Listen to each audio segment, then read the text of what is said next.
नमस्कार. आज महाराष्ट्राच्या जनतेची किंवा महाराष्ट्र राज्याची जी काही सामाजिक परिस्थिती आहे ना, ती गढूळ होत होत होत आता ती गलिच्छतेकडे आपली वाटचाल सुरू झालेली आहे. आणि सध्या एक विचार प्रणाली आपल्या राज्यात रुजू होती. दम है तो, म्हणजे नेते सरकारला म्हणतात दम है तो हे करा, आंदोलक सरकारला म्हणतात दम है तो. त्यामुळे त्याच्यापासून प्रेरणा घेऊन ॲज अ एक जनता, सामान्य जनता महाराष्ट्राची, मी कुठल्याही पक्षाची कार्यकर्ती नाही, होण्यात इंटरेस्ट तर त्याहूनही नाही, पण एक जनता म्हणून आंदोलन करते असू दे, जे जे समोरच्याला प्रश्न विचारतात ना, दम है तो, दम है तो, त्यांच्याबद्दल, त्यांच्या ज्या कृत्यांबद्दल आम्हाला साशंकता आहे. एक जनता म्हणून मला पण त्यांना काही प्रश्न विचारायचे आहेत. आता दम है तो त्याची उत्तरं द्यावेत. पहिला प्रश्न आहे आंदोलनकर्त्यांसाठी. सध्या महाराष्ट्रात मराठा आंदोलन चालू आहे. बरं, तुमच्या आंदोलनाला माझा काही विरोध नाही आणि तुमच्या आरक्षणामुळे माझं काही वैयक्तिक नुकसान होणार नाही. त्यामुळे मराठा आंदोलनाच्या किंवा आरक्षणाच्या मी विरोधात आहे असा कृपया गैरसमज करून घेऊ नये. मला आरक्षणाची गरज नाही. त्यामुळे प्रश्न फक्त एवढा आहे की ज्या वेळेला तुम्ही आज म्हणता की 40-50 वर्ष तुम्ही या आंदोलनासाठी झटताय, मग इतके वर्ष जे मराठा मुख्यमंत्री घेऊन गेले त्यांनी तुम्हाला आरक्षण का नाही दिलं? त्यांच्याविरुद्ध तुम्ही गलिच्छ भाषा का नाही वापरलीत? का त्यावेळेला तुमच्यात दम नव्हता? तिसरा प्रश्न, 2018मध्ये जेव्हा देवेंद्र फडणवीस यांनी हायकोर्टात टिकणारं जेव्हा आरक्षण दिलं होतं, त्याच्यानंतर महाविकास आघाडीचं सरकार आलं की ज्यांनी सुप्रीम कोर्टात ते घालवलं. त्या महाविकास आघाडीच्या नेत्यांबद्दल, मुख्यमंत्र्यांबद्दल तुम्ही एक चकार शब्द काढत नाही का? तुमच्यात दम नाही आहे? तुम्ही आत्ताच्या सरकारला जेव्हा त्यासाठी जबाबदार धरताय तेव्हा तुम्ही जबाबदार धरू नका असं मी अजिबात म्हणणार नाही, पण मग महाविकास आघाडीने जेव्हा घालवलं त्याच्याबद्दल तुम्ही एक चकार शब्द का काढत नाही? त्याच्याबद्दल दम हे तो उत्तर द्या. पाचवा प्रश्न, महाविकास आघाडीच्या काळात जेव्हा तुमचं आरक्षण गेलं आहे तुम्हाला असं कळलं, त्यावेळेला तुम्ही आंदोलन का नाही केलं?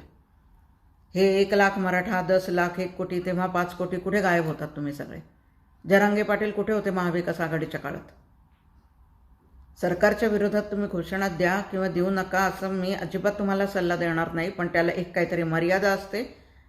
तुम्ही जेव्हा संविधानाचा आधार घेता ना, आपण म्हणतो ना शाहू फुले आंबेडकर, मग आंबेडकर साहेबांनी जे संविधान लिहिलेलं आहे त्या संविधानिक पदावर जे लोक बसलेले आहेत, मग ते अधिकारी असू देत, मुख्यमंत्री असू देत, सरकारमधले कुठलेही नेते असू देत, ते देशातला जनाधार घेऊन तिथं जाऊन बसलेले आहेत.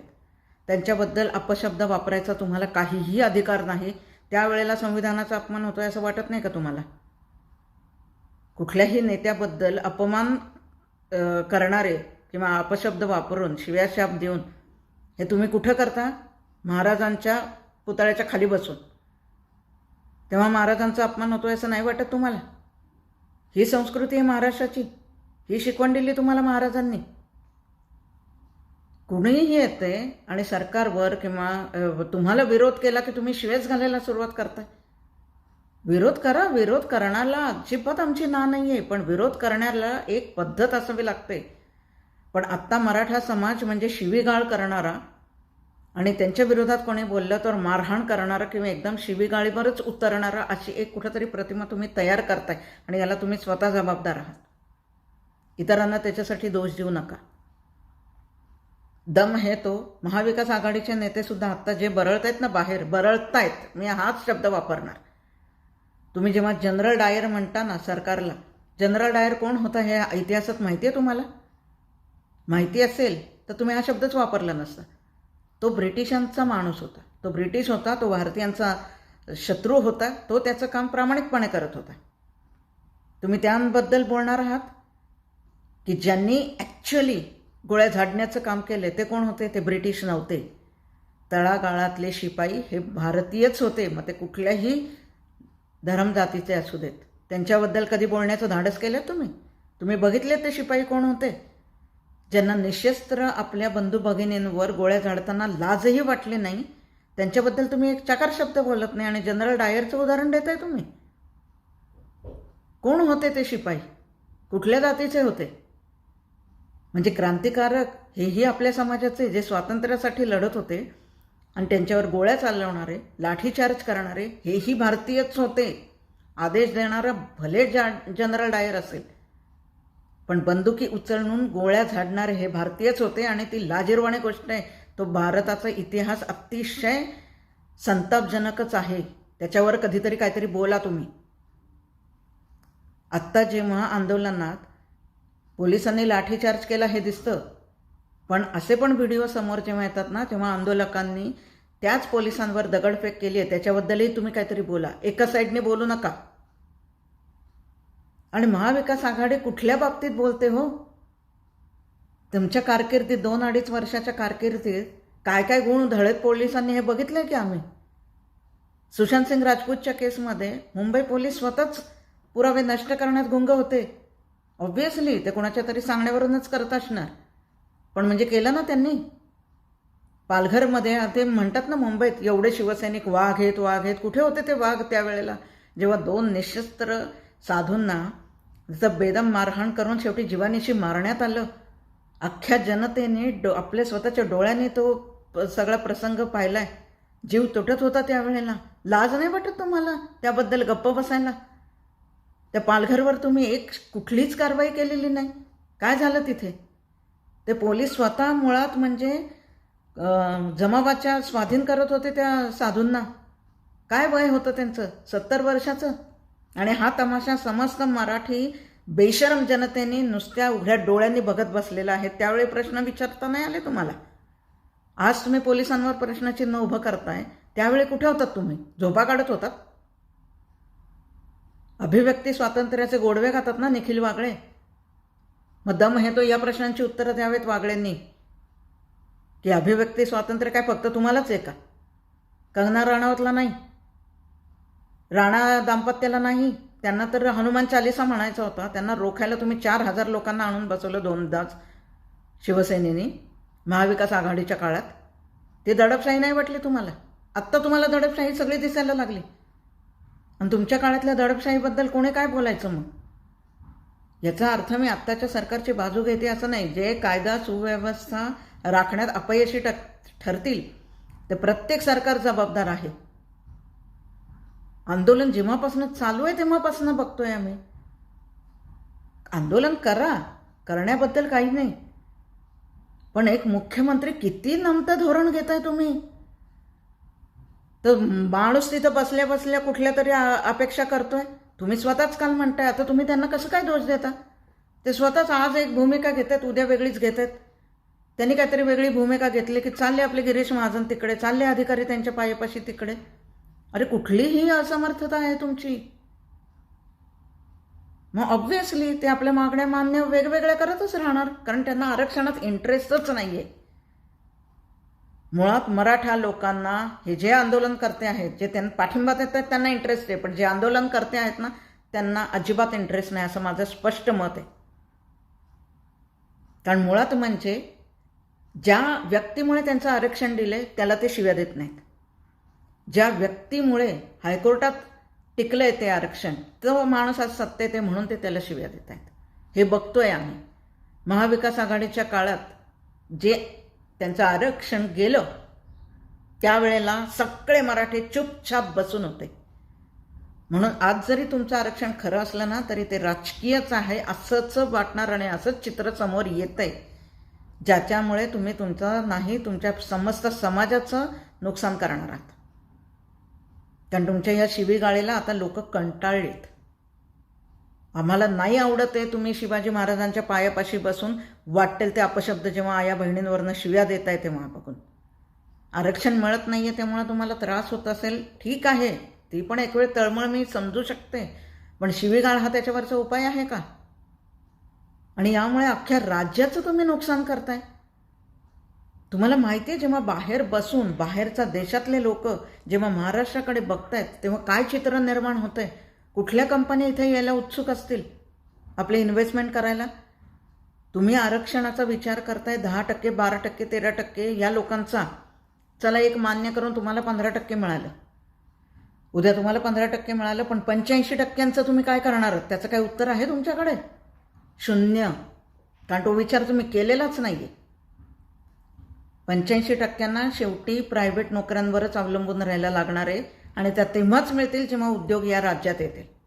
आणि तुमच्या ह्या अशा वागण्यामुळे उद्योजक महाराष्ट्राकडे कायमची पाठ फिरवणार आहे. कारण आता महाराष्ट्राची प्रतिमाच अशी होत चालली की इथले लोक म्हणजे शिवीगाळ करणारे आणि आंदोलन करणारे, जे आपला व्यवसाय कधीच पुढे नेऊ शकणार नाहीत. हे एक जनरल परसेप्शन होऊन जातं. बघा जुनं आंदोलन तुम्ही, बजाव पुंगी भगाव लुंगी होतं ना कधी काळी. कुठे तर असते तमिळ लोक आणि आज मराठी माणूस कुठे, याचा जरा विचार करा आंदोलनकर्त्यांनी. तेव्हा आंदोलन फसलं की ते कुठं फसत जातं हे कळेल. आणि हा फक्त 85% लोकांचा प्रश्न नाही आहे का महाराष्ट्रात फक्त मराठाच राहतात का काय, इतर जातीचे लोक राहत नाहीत? त्यांच्याही प्रायव्हेट नोकऱ्यांवर तुम्ही गदा आणताय. बरं, तुमचं आरक्षण आहे ते फक्त स्टेट गव्हर्नमेंटमध्ये चालणार आहे, म्हणजे परत सेंट्रलमध्ये तुम्हाला स्वतःच्या कुवतीवरच पुढे जायचं आहे ना. अरे मग दम है तो, मी आता तुम्हाला म्हणते दम है तो तुम्ही तुमचं साम्राज्य निर्माण करून दाखवा, जसं महाराजांनी केलं. ते कोणाच्या पायापाशी नाही गेले स्वतःच्या मागण्या घेऊन. 18 पगड जातीच्या लोकांना एकत्र घेऊन स्वतःच्या हिमतीवर जे पुढे गेले ना, त्यांनी दम है तो हा प्रश्न विचारायचा. दुसऱ्या पक्षांच्या कुबड्यांवर तुम्ही सरकार बनवता आणि इथं भाषणांमध्ये दम देत असता की दम है तो, दम है तो. दम है तो तर स्वतःच्या जीवावर, स्वतःच्या कुवतीवर, स्वतःच्या स्वबळावर महाराष्ट्रात सत्ता मिळवून दाखवा आणि मग बोला दम है तो. इथं फक्त राजकीय पोळी भाजण्याचं काम चालू आहे सगळ्यांचं. विरोधक आहेत, त्यांना कुठून तरी ते सरकार कधी पडते याचीच ते वाट बघतात. अरे पण तुम्हाला मिळालं होतं ना, तुम्ही टिकवायचं होतं ना, काय केलं तुम्ही? अरे तुमचाच एक पोलीस जिलेटिनचे कांडे ठेवतो उद्योजकाच्या घराच्या बाहेर आणि तुम्ही म्हणताय उद्योजकांनी इथं यावं म्हणून. अरे काहीतरी लॉजिकल बोला.